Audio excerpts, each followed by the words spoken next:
Mesdames et messieurs, bonjour et bienvenue dans le 13h de RTI 1. Le FIRCA, en collaboration avec le ministère de l'Environnement et du Développement durable, a organisé un atelier de formation à l'endroit des parlementaires et des conseillers économiques, sociaux et culturels sur le Fonds vert pour le climat, dans le but d'instruire les acteurs sur la notion du changement climatique. Notre sujet économique de ce jour va s'intéresser au crédit bail, cet instrument de financement qui est lié à la dette pour les entreprises. Le cadre légal et réglementaire a été institué par le ministère de l'Économie et des Finances pour vulgariser cet accès au financement. À suivre donc le reportage de Cheikh Koné dans une dizaine de minutes. Dans ce journal également, on évoquera cette visite d'une délégation de la CEDEAO à Bamako. Goodluck Jonathan, ancien président nigérian, et Jean-Claude Cassibrou, président de la commission de la CEDEAO, ont recommandé au chef de la transition que les élections générales se tiennent comme prévu fin février 2022.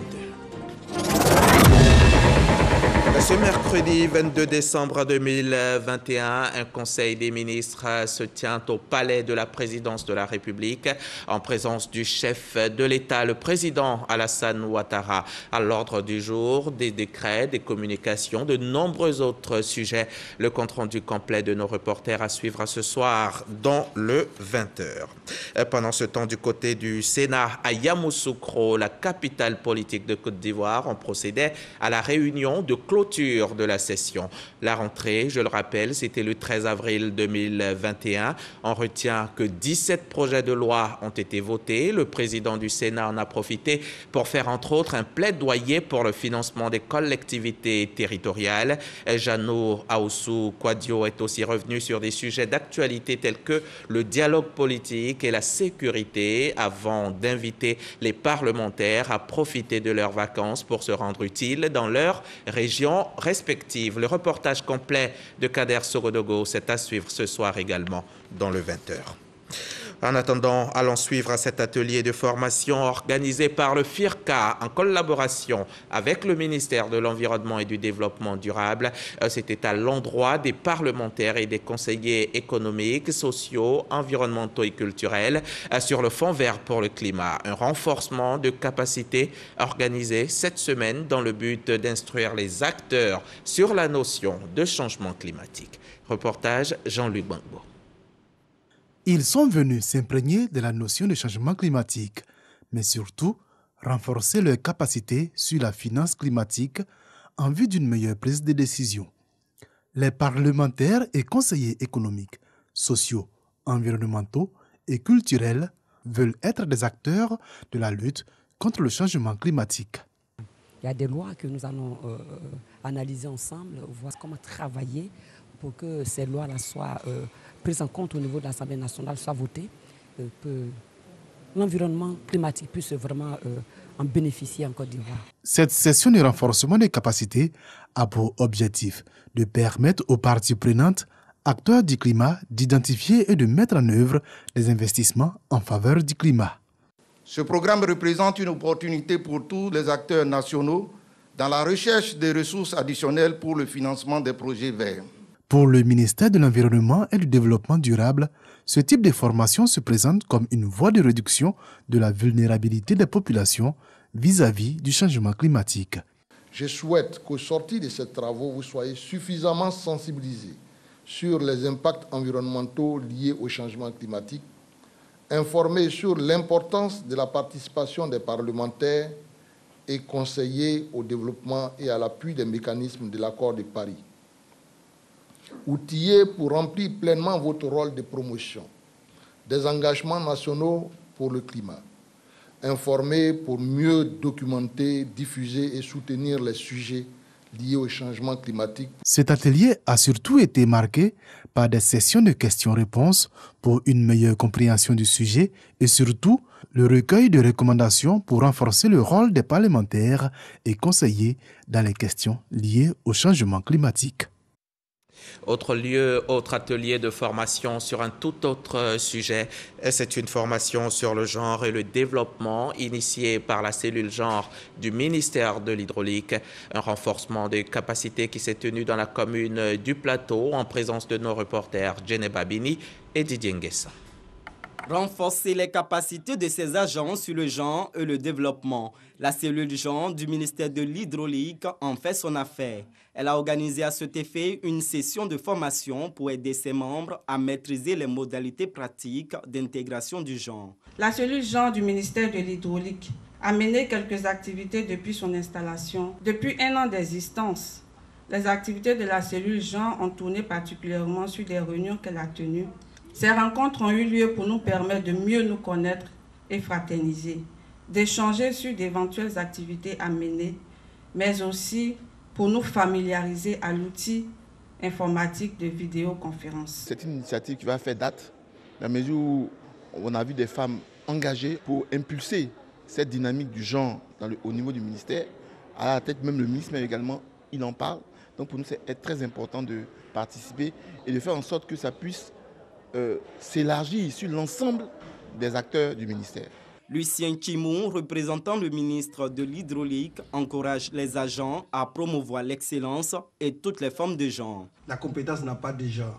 Pour que le pays se développe, on ne va pas par complaisance nommer des femmes à des postes parce qu'au niveau mondial, on dit de faire la promotion des femmes. Nous ferons la promotion de la compétence. Quand on parle de genre, on fait aussi un clin d'œil à d'autres catégories de la société, notamment les enfants. Les enfants aussi constituent un genre. Les handicapés constituent un genre. Mais malheureusement, on ne voit que les deux sexes. En Côte d'Ivoire, plusieurs décrets ont été pris pour accompagner l'égalité et la promotion du genre, tant en milieu politique qu'en milieu social. Entre autres, le projet de loi instituant la représentativité de 30% de femmes dans les assemblées élues. C'est donc en s'inscrivant dans cette vision que le ministère de l'Hydraulique a créé sa cellule genre en décembre 2020. Dans la région du Lodjibois, les femmes du secteur agricole rêvent d'être plus autonomes pour transformer leurs produits et faire plus de profit. Et pour atteindre leur objectif, elles ont décidé de s'unir pour être plus fortes. Plus d'une trentaine d'associations et coopératives de femmes du secteur constituent désormais la Fédération des associations et coopératives du Lodjibois. On en sait plus avec Andrea Kakou et Godefroy Okambawa. Chaque jour, elles sont dans leur plantation de bananes, de manioc, d'igname, de palmiers à huile et de maraîchers. Mais dans le secteur du vivrier, ces braves femmes enregistrent beaucoup de pertes du fait de la précarité des produits qui sont périssables pour la plupart. Pour faire face à ce défi, elles ambitionnent l'intensification de la production et la transformation de leurs produits vivriers. Depuis 2018-2019, nos coopératives, lorsque elles rassemblent leur production, nous louons des véhicules et par moments aussi, ces véhicules-là nous créent beaucoup de désagréments. Souvent, ils nous donnent un rendez-vous, ils n'arrivent pas à temps et vraiment nous sommes obligés de courir encore pour aller chercher d'autres véhicules pour pouvoir évacuer nos produits. C'est pourquoi nous souhaiterons avoir nos propres véhicules pour pouvoir évacuer nos productions sans problème. La Fédération des associations et coopératives du Lodjibois bénéficie du soutien des autorités préfectorales de la région, du conseil régional du Lodjibois et des cadres de la localité. Vous avez pris la bonne décision, celle d'être plus forte pour pouvoir bénéficier du financement de l'État. Parce que l'État finance les personnes qui sont organisées. Et le fait de vous organiser vous donne les chances de bénéficier du financement de l'État. La sortie officielle de la Fédération des associations et coopératives du Lodjibois marque un nouveau départ pour ces femmes qui œuvrent au quotidien pour leur autonomisation. À Ferké, également au nord de la Côte d'Ivoire, on a conscience que l'union fait la force. Autonomisation des femmes et adolescentes des communautés du Tchologo, c'est un projet que vient d'y lancer l'ONG Action contre la faim. C'est un projet donc de promotion des droits des femmes et des adolescentes qui va coûter quelques 3 milliards de francs CFA. Les précisions d'Ami Sissoko. Mon père a un antécédent à laisser des terres. Mais mon frère aîné m'a expulsé de la maison et la maison est fermée parce que je suis femme. Mettre fin aux violences faites aux femmes, renforcer leur pouvoir et leurs droits. L'ONG Action contre la faim en a fait une priorité. Elle lance donc le projet Autonomisation des femmes et adolescentes des communautés du Tchologo à Ferké, dénommé Acte Femmes. Elle la mettra en œuvre dans 15 aires sanitaires de la Direction régionale de la santé du Tchologo en collaboration avec l'Association des femmes juristes de Côte d'Ivoire et les Amazones du Web, un groupe de jeunes blogueuses. À travers ce projet, nos ambitions ne sont pas de heurter les us et coutumes. Ce projet vient appuyer le dispositif institutionnel mis en place par le gouvernement pour apporter une réponse aux défis importants qu'il continue de poser en matière de scolarisation des jeunes filles, d'accès à la terre, à l'héritage. Le projet Acte Femmes est financé à hauteur de 3 milliards de francs CFA par l'État canadien sur 5 ans. Il va permettre d'améliorer, entre autres, la santé sexuelle et reproductive des femmes et des adolescentes, ainsi que celle des enfants, à créer des infrastructures telles que des espaces de soutien psychosocial et des activités génératrices de revenus en vue de leur autonomisation. Les priorités du gouvernement canadien s'alignent avec celles du gouvernement ivoirien. Ce soutien s'inscrit en effet dans les priorités mêmes du gouvernement ivoirien et des cadres d'action stratégiques, tels que le plan national de développement 2021-2025. Ce sont au total 192 000 femmes qui vont bénéficier directement du projet Acte Femmes dans le Tchologo et 328 indirectement. Je vous le disais en titre, le service économie de la rédaction de RTI 1 nous instruit en cette mi-journée sur le crédit bail, cet instrument de financement lié à la dette pour les entreprises. L'outil est méconnu et pourtant innovant. Depuis quelques années maintenant, l'État de Côte d'Ivoire a institué un cadre légal pour vulgariser cet accès au financement. Et depuis, le crédit bail est devenu une solution pour le financement des entreprises. C'est donc un sujet du service économie, un reportage mené par Cheikh Koné Aboubakar. Prise de notes, attention soutenue et échange interactif. Nous ne sommes pas dans un amphithéâtre composé d'étudiants, mais à une session de formation. Ces apprenants du jour ont un dénominateur commun. Ils sont chefs d'entreprise et promoteurs de PME. Ce matin, ils ont troqué leur toge de manager pour se faire instruire. C'est une problématique qui demeure un véritable casse-tête chinois, l'accès au financement. Module du jour, le crédit bail. Mon intervention aujourd'hui, c'est de vulgariser ce produit-là auprès des PME et leur donner les ABC de ce produit-là et comment ils peuvent présenter une demande de financement auprès des opérateurs qui exercent l'activité en crédit bail. Le crédit bail est un mécanisme de financement destiné aux PME. Il permet à une entreprise d'avoir du matériel de production sans avoir recours à sa trésorerie. Le principe est de payer des loyers mensuels sur une période indiquée. Au terme de l'échéance, l'entreprise peut décider de restituer ou racheter le matériel. L'avantage le plus important du crédit bail, c'est que c'est un financement productif, c'est-à-dire on ne donne pas de la liquidité. On finance seulement le moyen de production ou le moyen d'exploitation de l'entreprise, avec des conditions plus souples que la banque classique au niveau des garanties. Le marché du crédit bail est en pleine croissance en Côte d'Ivoire, bien que le mécanisme ne soit pas suffisamment vulgarisé auprès des PME, les premiers bénéficiaires. En 2015, les encours d'emprunt du crédit bail se sont élevés à 53 milliards de francs CFA, soit 1,84% de l'ensemble des crédits consentis au secteur privé en Côte d'Ivoire. Un faible taux de pénétration au regard du potentiel du marché estimé à 500 milliards de francs CFA, selon la Société financière internationale, SFI. Soumaoro Yaya est responsable d'une PME depuis 2017. Une année après la création de son entreprise, il décide d'acquérir des véhicules pour renforcer la mobilité de ses équipes. Malheureusement, notre chef d'entreprise fait face à une pression de trésorerie. Yaya fait donc le choix du crédit bail auprès d'une institution spécialisée. Ces 3 véhicules, par exemple, ont été acquis en crédit bail, voilà, ainsi que un autre qui est là. Bon, il y a d'autres qui sont sortis aussi pour des opérations. 60 millions de francs CFA, voilà le montant qu'aurait déboursé Yaya pour l'acquisition de ces véhicules. À travers le leasing ou encore le crédit bail, cet entrepreneur se limite à verser des loyers mensuels sur une période donnée avant l'épuisement de la valeur marchande de l'engin. Une aubaine pour cette PME. Mais en chef d'entreprise averti, Yaya se rassure de l'évolution de son prêt en cours. Oui. Tout à fait. On en a 2 en cours. Oui, exactement. Quand je les ai contactés, l'approche a été très facile et très simple. À part le simple fait qu'ils m'ont demandé un certain nombre de documents de l'entreprise, qui est tout à fait normal parce qu'il faut qu'on sache comment tu es, comment tu es constitué. la plupart de notre PME, on n'est pas structuré comme il se doit. Ça, c'est un. De deux, il y a la gestion interne qui cause pour la plupart du temps problème. Pour vulgariser cet outil de financement, le gouvernement a défini en 2015 un cadre légal et réglementaire du marché à travers un accord avec la SFI en vue de mettre en place le projet Africa Leasing Facility 2. L'État également a créé les conditions pour permettre aux établissements financiers et aux banques qui y évoluent de faciliter les conditions, mais justement en faveur des PME, en leur donnant quelques facilitations dans ce domaine-là. Une initiative qui a permis de faire passer le nombre de crédits bailleurs de 3 en 2014 à 9 aujourd'hui, parmi lesquels 7 banques et 2 établissements financiers. Ici, dans cet établissement pionnier du marché, l'évolution du mécanisme est satisfaisante.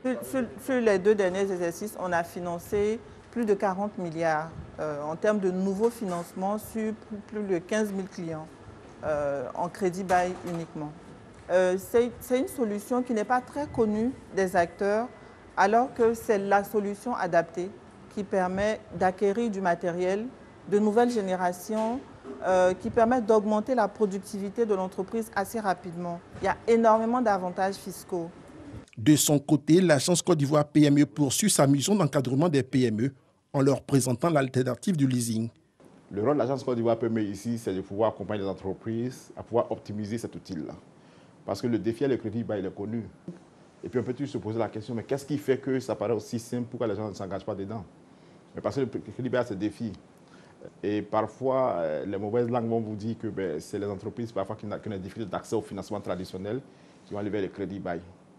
Donc lorsqu'on n'est pas capable d'avoir le crédit ordinaire, souvent on pense qu'on va lever le crédit bail. Donc le crédit bail aussi demeure, est régi aussi par les mêmes règles prudentielles auprès d'une banque, les mêmes règles de gestion. Tous ces efforts des autorités ivoiriennes pour la vulgarisation du crédit bail positionnent la Côte d'Ivoire comme leader en la matière. Le pays accapare à lui seul 60% du chiffre d'affaires du crédit bail de la sous-région. Au 31 décembre 2020, les encours du crédit bail en Côte d'Ivoire s'élevaient à 178,37 milliards de francs CFA contre 130,93 milliards à fin décembre 2019. Une embellie qui n'occulte toutefois pas les défis du leasing sur le marché ivoirien. Mais il faut sensibiliser tous les acteurs pour qu'on prenne en compte les prises de décision au niveau de tout ce qu'on appelle le recouvrement, donc la récupération du bien. Si ça, les acteurs jouent le jeu, je suis convaincu que les banques vont accompagner les PME, en tout cas les bonnes PME, bien structurées, bien organisées, qui font face à leurs engagements. Selon les statistiques de la SFI, 10% de croissance du leasing augmenterait d'un point le produit intérieur brut de la Côte d'Ivoire. C'est dire que le crédit bail reste une alternative sûre face aux problèmes de financement des PME. Financement des entreprises, le crédit bail, une alternative, une solution. C'était un reportage de Cheikh Koné du service économie de la rédaction. On y va maintenant prendre part à la journée du financier. Cette cérémonie qui consiste à récompenser les meilleurs agents de la direction des finances du ministère d'État, ministère de la Défense. Ils ont été distingués cette semaine dans les locaux du département ministériel en présence d'Espérance Djakale et Franck Kwao et Abou Sanogo. Ce sont 16 agents de la direction des services financiers du ministère d'État, ministère de la Défense, qui ont reçu des prix de mai de leur hiérarchie. Au titre des distinctions, les prix des meilleurs agents de la sous-direction du budget et de la comptabilité, des prestations de services et de vivres, et le prix du meilleur agent des finances 2021, attribué respectivement à Jean-Marc Akri, Michel Kwadioun Guessa et Jean-Michel Zirimba. Grande est ma joie présentement. Je suis satisfait, de bénir Dieu. Voilà, je pense que ça va changer beaucoup de choses dans ma carrière. Ce que je peux conseiller à mes collaborateurs, c'est de travailler. C'est un grand honneur et un sens de responsabilité que je reçois ce prix. Je remercie ma hiérarchie et je remercie le directeur de la finance d'avoir pensé à cette cérémonie. Créée depuis 4 ans, la journée du financier a pour objectif de récompenser le rendement des agents de la direction des services financiers, du ministère d'État, ministère de la Défense et leur abnégation au travail, afin de rendre la direction plus performante. Nous encourageons fermement cette initiative et nous demandons à nos agents de se mettre résolument au travail parce qu'il n'y a que le travail qui paye. Le ministère de la Défense est un ministère très sensible et la direction des finances qui gèrent au quotidien les problèmes de logistique doivent avoir des cadres compétents, donc qui se remettent en permanence en cause afin de donner le meilleur d'eux-mêmes. Ces lauréats ont reçu chacun un trophée, une enveloppe, une tenue de travail et des lots de gadgets. Quelle est la place de la presse numérique dans le développement sociopolitique et économique de l'État d'Israël? Cette question était au centre d'une rencontre entre l'Union des patrons de la presse numérique et l'ambassadeur d'Israël en Côte d'Ivoire. Une rencontre de partage d'expériences sur la manipulation de l'information en ligne. Les détails avec Jenna Babini et Godefroy Okambawa. Face à la presse, la traditionnelle tribune initiée par l'Union des patrons de la presse en ligne de Côte d'Ivoire. Elle a eu pour invité l'ambassadeur de l'État d'Israël en Côte d'Ivoire. Léo Vinosveski a entretenu les professionnels des médias sur le thème « La place de la presse numérique dans le développement sociopolitique et économique de l'État d'Israël ». Quand vous parlez de Startup Nation, c'est la contribution de la recherche pour la méthodologie numérique et de digitalisation à Israël. C'est important dans le domaine de l'agriculture, bien dans le domaine de la cybersécurité, bien dans le domaine de business, bien dans le domaine de marketing. Parlant de l'importance de la digitalisation, le conférencier a fait remarquer que la diplomatie ne se soustrait pas de cette révolution technologique. Selon lui, la diplomatie numérique est un défi pour les États. Pour nous, c'est très important Israël et pour les journalistes en général. L'information vraie, la lutte contre la désinformation. Bon, c'est les fake news, c'est le même défi que nous avons dans le monde entier. On est libre de publier des informations, mais il faut avoir la responsabilité de les assumer. Ce qui nous caractérise, c'est l'instantanéité des informations que nous diffusons. Et il a souhaité que ces informations que nous diffusons au préalable soient traitées avec professionnalisme, avant que ces informations ne soient diffusées. Face à la presse est une série de conférences qu'organise l'Union des patrons de la presse en ligne de Côte d'Ivoire depuis 2017. Elle traite sur des thématiques d'intérêt public. Un reportage de Jenna Babini commenté pour vous par Godefroy Okambawa. On va maintenant au chapitre Covid de ce journal.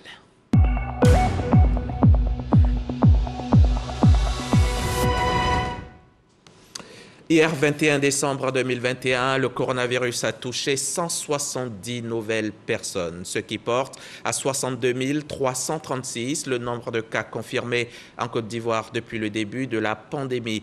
475 personnes se battent actuellement même contre la maladie, mais 706 autres ont définitivement perdu le combat. 706 morts enregistrés donc du fait du coronavirus. À l'échelle mondiale, ce sont 5,37 millions de personnes que le virus a tuées. Protégeons-nous, portons les masques et faisons-nous vacciner. Et à ce sujet, justement, en France, l'ensemble des enfants âgés de 5 à 11 ans pourront être vaccinés contre le coronavirus à partir de ce mercredi même. C'est ce qu'a annoncé ce matin le ministre français de la Santé. Olivier Véran a en revanche indiqué que la dose de rappel n'était pas pour l'instant élargie aux adolescents.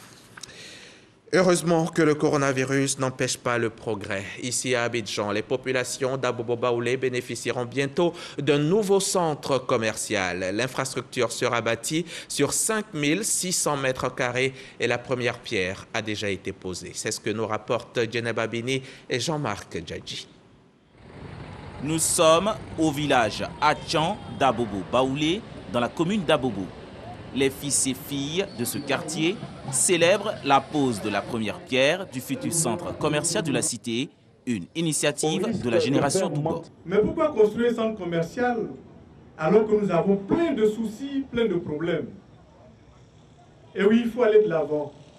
Aujourd'hui, pour faire certains achats, nous sommes obligés de nous déplacer pour aller jusqu'à Cocody Centre, aux deux plateaux, des fois un peu plus loin pour trouver ce que nous voulons. Pourquoi ne pas rapprocher ces grands centres? Pourquoi se déplacer, aller si loin pour avoir ce qu'on peut avoir tout près? Une ambulance, des lits d'hospitalisation, du matériel technique au centre de santé du village et une voiture de type 4x4, ainsi que du matériel informatique au commissariat du 34e arrondissement. Au total, plus de 51 millions de francs CFA de dons distribués. Ce geste est aussi la preuve de la disponibilité de la chefferie d'Abobo Baoulé à aider la police nationale dans l'accomplissement de ses missions régaliennes.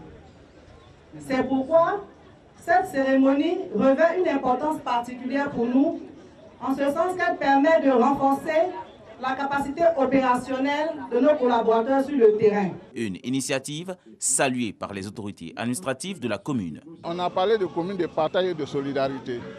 Aujourd'hui, nous voyons Abobo Baoulé non seulement un village hospitalier, un village modèle qui doit inspirer les autres villages.